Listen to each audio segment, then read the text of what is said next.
между нашими странами пролегают глубочайшие геополитические разногласия. И связаны они прежде всего с тем, что мы бывшие империи. Великобритания перестала быть империей в 80-х годах прошлого столетия, Россия перестала быть империей приблизительно тогда же.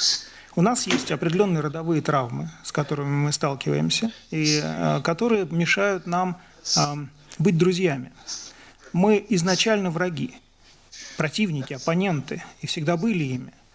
Поэтому у нас очень много точек сближения. И это радует, потому что это внушает определенный оптимизм. Так как мы находимся на дальней точке удаления от теплых торгово-экономических отношений, значит, мы можем только сближаться, удаляться мы уже не сможем. Поэтому я думаю, что ваша миссия будет совсем не провальной и уж точно, но может быть невыполнимой просто. Что касается реперных точек, которые бы я хотел обозначить в отношениях России и Великобритании, это прежде всего 2008 год. Я напомню, что это год кризисный, но он кризисным был в отношениях России и Великобритании в политическом смысле. В этом году мы перестали ездить в Лондон на Российский экономический форум, переместили его в Санкт-Петербург. Возможно, поэтому британские туристы так любят этот город. Второе, мы отказали в региональной сети знаменитому Британскому совету, который затем просто свернул свою деятельность в России вообще. Вот мне кажется, что 2008 год был роковым в наших отношениях на последнем этапе. Помимо этого, мы не можем игнорировать то, что в Лондоне сформировано очень устойчивое российское комьюнити, причем очень специфическое. С одной стороны, это иногда 100, иногда несколько сотен тысяч российских граждан, которые имеют очень специфическое отношение к России и всячески его демонстрируют через британские средства массовой информации.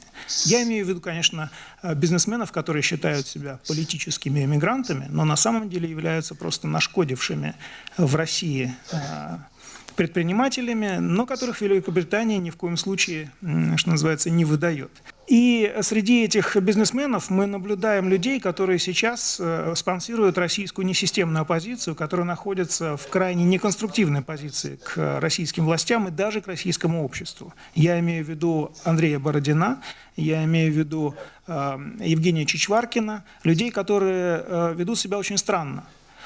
При этом Великобритания всячески оказывает им политическое покровительство. Все это, конечно, осложняет наши отношения в гораздо большей степени, нежели мы можем себе это, что называется, позволить.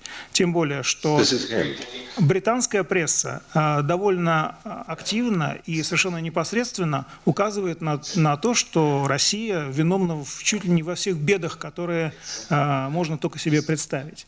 Такая эмоциональная позиция, безусловно, будет препятствием на пути оздоровления отношений. Помимо этого, я бы отметил беспрецедентно высокий уровень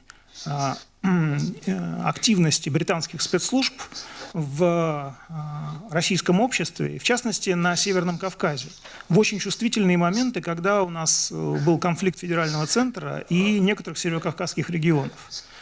Все это игнорировать очень сложно. Более того, очень сложно игнорировать и то, что при том, что Россия является, иногда пятой, иногда шестой экономикой в мире, а Великобритания является третьей экономикой в Европе, наш торгово-экономический баланс минимальный. Минимальный. В самый лучший, что называется, год он составлял 6,6 миллиарда долларов.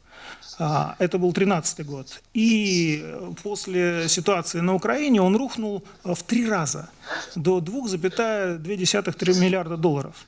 В этой связи говорить о стратегическом взаимодействии Великобритании и России в позитивном ключе, согласитесь, крайне сложно.